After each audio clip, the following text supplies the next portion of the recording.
And we are live. It's Dr. J here in the house with Evan Brand. Evan, how are we doing today, my man? I'm doing well. We're ready to talk Good. about like the mainstream topic. Like sometimes you and I, we go into some of these nuances that unless you're into functional medicine or natural medicine, you may just be like, what the heck are you talking about? But every single human being, man, woman, baby, they can all relate to bloating. So let's dive in. You came up with the magic number of 7. So we're going to try to riff on, who knows, could be 7, could be 17 different causes that we see clinically from bloating. Let me start off with number 1, gut infections, which if we open that can of worms, we could do 5 to 20 infections and then get to that magic 7 number right away. But I'm just going to go ahead and say 100%. bacteria and candida. Those are probably like 2 of my biggest smoking guns. I know parasites cause a lot of gut damage, but I'll say personally, when I had parasite infections, I don't think I had much bloating. I think it was more of my dysbiosis and my candida problem driving the bloating than the parasites. Yeah, when people have parasites, there's a lot of other issues happening. So it's really hard to know, like, is the parasites alone the root cause of why you're having these issues? And it's hard to know that. So, I mean, parasites can definitely do it because they can affect your body's ability to generate stomach acid and enzymes and bile support. Obviously, they're going to be eating a lot of these foods and they can be fermenting and creating gases being released from them. You know, they're pooping and they're, farting inside of your intestines and creating gases and things. And obviously they're creating inflammation, which then can affect digestion. So parasites, we can just kind of lump bugs all in the same bucket, if you will. So we could say bugs, parasites, H. pylori, fungal overgrowth. We can say small intestinal bacterial overgrowth or SIBO, or candida overgrowth or fungal overgrowth. All those things kind of go in the same bucket. Worms kind of goes in that parasite bucket as well. Anything else you want to highlight there before we go to number 2? Yeah. How about you could call it SIFO too. We haven't hit that term, but just in case people aren't clear on it. So when we talk about fungal overgrowth, you can literally have what's called SIFO. So this means you can have SIBO, but you can also have SIFO. And as you mentioned, it's rare to see these things in isolation. So we're often going to be using broad spectrum herbs or antimicrobials, antifungals, antiparasitics all at once to try to knock all these down. 100%. So regarding bugs, SIBO, SIFO, and fungal overgrowth or candida are kind of all in the same bucket there. I would also say C. diff kind of is in that bucket too, right? Yeah. You could almost put some of the mold, the colonized mold, fungal critters in there as well. Some of the aspergillus and things like that. Potentially, they may have a different root cause of why they're there. But that's something that should be looked at. Next thing is low enzymes, low acid, low bile salts. And again, some of these things are like they're connected. So like, HCl, enzymes, low bile salts. If we aren't being able to break down those foods adequately, they can ferment, they can acidify, they can create gases. And of course, those bugs on step 1 can also create low stomach acid, low enzyme, and bile salt. So everything's kind of connected in this web here. So I would say the digestive secretions, I think, would be there. I'd also throw in maybe some lifestyle things like not chewing your food enough and maybe drinking too much water, which shifts the pH in the stomach from a 2-ish to closer to a 7, which is what water is. I think those would be the next things I want to highlight. What do you think? Yeah, good call. And I'll also point out just age and stress, not chewing some of these lifestyle measures you mentioned, that could be enough to create the bloating. As we know, the infections are going to drive some of this too. So it's kind of like chicken or the egg. And it is possible that just age alone, by the time you're 40, 50, 60 beyond, you're going to be making less stomach acid. Look at Dr. Wright's book. He had an amazing graph in there, age and stomach acid levels. So if you're one of the lucky few that are 40, 50, 60 with no gut infections, you simply just have an age-induced low stomach acid. Well, that's cool. But the low stomach acid will eventually drive some sort of infection, right? Because now you've got this fermentation and putrefaction of the food. So even if you're like somehow magically clear on stool or urine and you just have low stomach acid, it won't be that way forever. Eventually stuff will pop up. 110%. Now, everything's connected, right? So of course, if we have fungal overgrowth and bacterial overgrowth, well, that can affect stomach acid, but now that also can affect motility. And so if we have slower motility, right? On the faster motility side, like diarrhea and such, that can maybe cause a little bit of bloating, but it tends to be more on the slower stool side because the stool is just sitting in your intestines longer and maybe getting compacted. Maybe it's taking you 2 to 3 days to kind of move that stool out. That may give you a sense that you're feeling more bloated more as well. So I would say now the slower motility potentially caused by the bugs, caused by the HCl, could now start to increase that feeling of bloat. Yeah. So you're saying like you're literally just full of poop as opposed to the infections or releasing gases, which make you feel full, but that's a different type of bloat. So that's kind of a good distinction there. Yeah. It could just be a combination of everything. You got a little food baby inside of you, Yeah. That's possible. Next, I would say adrenal stress. And so adrenal stress, the adrenals are part of the stress handling system that helps your body manage stress, whether it's through making adrenaline to help your body like get the spider senses going so you can deal with that stress. It could be just chronic low-grade stress where you're making a lot of cortisol and or you're chronically inflamed from foods and emotional stressors and maybe even physical stressors where the adrenals are just really over ramped up, and that's activating that sympathetic nervous system. And so you have that seesaw, right?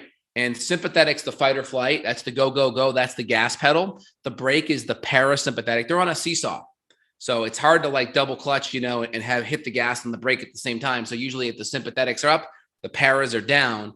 If the parasympathetics up, the sympathetics down. And the parasympathetic is the rest and digest. That's the vagus nerve, right? People are like, oh, gargle, sing, right? Well, those may be palliative things, but how about just fix the stress in your food, in your emotional life, in your physical life? Work on that first, because that's going to make a huge difference. And of course, gluten and processed sugar and inflammatory foods and foods that are nutritionally deficient can all drive that kind of stress as well.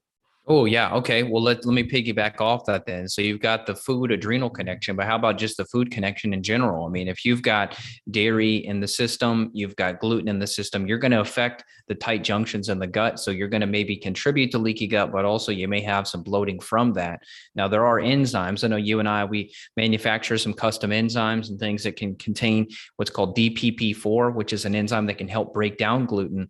There's also some allergy enzyme type formulas that we use where we can break down the occasional instance of all these types of proteins, dairy protein and soy protein, if people are getting exposed to it. But food allergies are a big one. So I know you and I talk a lot about good quality meats, good quality fats, organic veggies and such. But if you haven't got your diet boring before, I think I would go boring. I mean, look at me. I'll do like a grass-fed steak and a handful of blueberries for breakfast, and I feel great. So for me, I would just recommend really simplifying, trying to get your foods in isolation where you know what you're reacting to. For example, let me use my wife as a story. So we were doing swapples, which are awesome. It's like a healthy waffle. It's yucca based. And she thought those were affecting her stomach, but she was also doing organic coffee and she was doing eggs and she was doing pastured sausage or bacon. I'm like, okay, well, you got too many foods in here. We don't know what it is. So we got down to elimination and then boom, we figured out it was the coffee affecting the gut. It wasn't the food after all. Even the eggs, which are a super common trigger, were no problem. So I think you got to dial the food allergies, the food sensitivities in, just try to eat your food in isolation, maybe do a food journal, even on your phone. You could do an app. Like I use Daybook a lot to take notes, and you could just make a note. Hey, eggs hurt my tummy today, or eggs got me bloated. And then you can figure out what it is. Absolutely. So the food component, just the inflammatory nature of that food, I think is also going to be a big one. Like you mentioned, I would say next, mold toxins. I know mold can do different things, whether it's, we kind of talked about it as kind of being a bug thing, which I guess it could be connected. But the problem is you may live in a moldy home. You may have things in your environment, whether maybe it's too humid, right? And there may be a different solution for that than fixing out your bugs, clearing out the bugs in your tummy. So we may have to go about that a different way. So I guess the mold kind of connects with the bugs, but there's also a different solution to it. So we'll put mold as a separate entity on that list. And that could be just too humid of a home. It could be a leak in the home that was never fully remediated properly. It could be lack of good quality air filtration. All of those things could play out. And of course, mold also is a sympathetic nervous system stressor as well.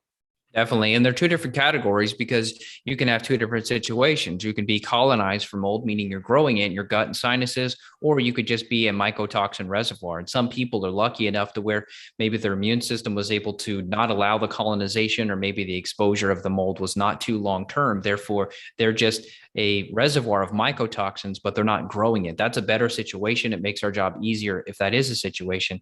And yeah, for sure. I mean, mycotoxins for me, it definitely affected my gut, my brain, my stool consistency. So binders really help. So if you are having bloating, but you're having more IBS type symptoms, of course, bringing in the binders, we've done podcast on that, is going to be the next step. Let's go back to hormones for a minute, because I would consider you one of the best experts in hormones, and you've taught me a lot over the years about hormones.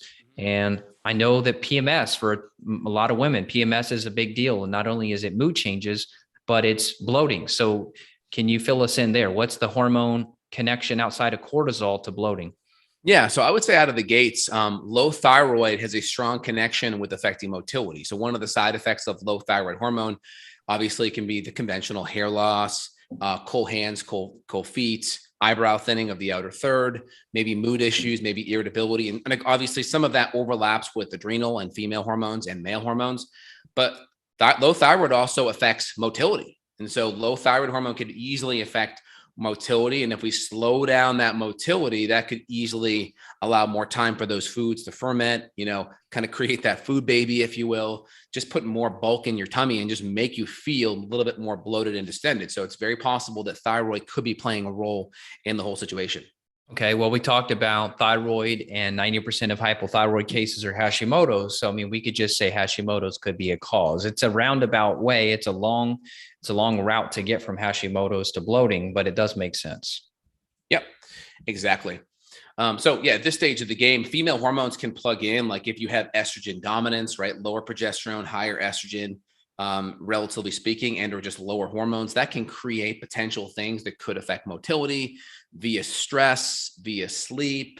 And then if those things are compounded, that can create more adrenal stress. So you can kind of it's kind of like the 6 degrees of bloating, right? It may not be a direct indication, but it could easily kind of dovetail 2 or 3, ways in and hit a couple of these different factors. That makes sense. So I would say some of the female hormones, obviously some of the cortisol and adrenaline. And of course, the big one that we're hitting now is the thyroid, the low thyroid hormone.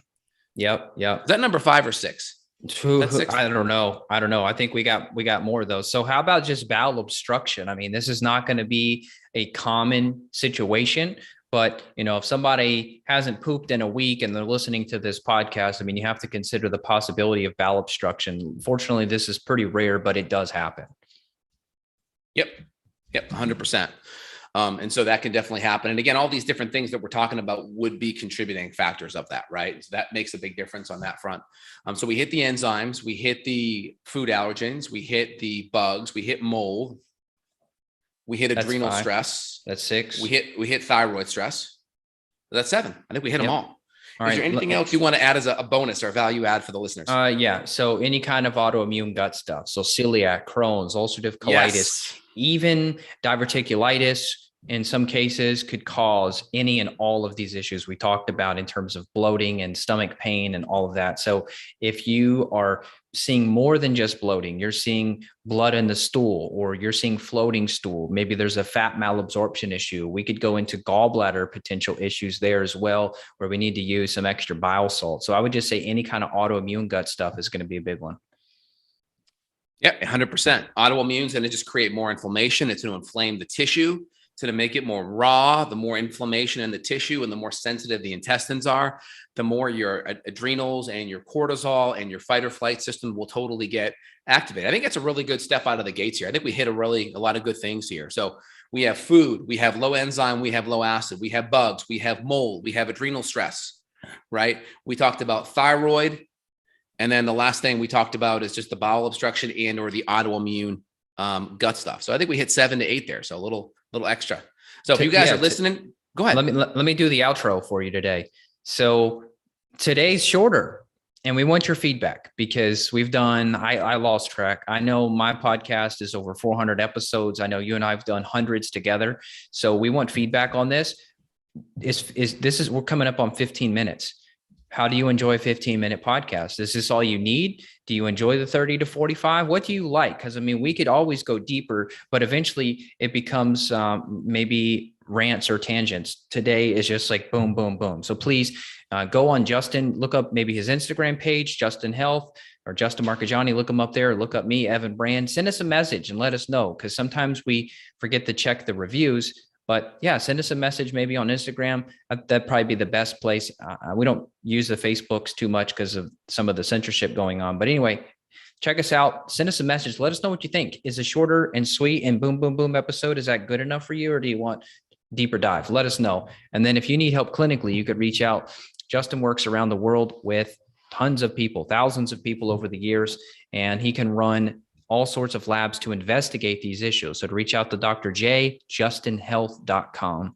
And for me, Evan Brand, evanbrand.com. We would love to help you. We offer intro calls too. So you can book a quick call to discuss your symptoms, your goals, see if we're a good fit, and we can help you anywhere. So the beauty of these type of symptoms, there are root causes. It's not a deficiency of some sort of gas X or other thing you're going to get at Walgreens. You know, there are root causes here that you can investigate and you can reverse these symptoms. 100%. And then in regards to the solutions here, the solutions are addressing those root cause. We can do another podcast on the top 6 palliative kind of solutions, but out of the gates, you know, fixing the bugs, fixing the stomach acid, looking at what those adrenal stressors are, getting the food right. I think those would be the big kind of root cause foundational things. Today, we're not going to go too granular into extra protocols, but just kind of more big picture stuff. And we'll do another podcast in the future where we get more into the nitty gritty in this. Sounds good. Awesome. And guys, if you want to leave us a review, evanbrand.com/iTunes or justinhealth.com/iTunes. We'll put the review links below. We really appreciate that review. We really appreciate your comments below. You guys have an awesome day. We'll talk soon. Take care now. Bye.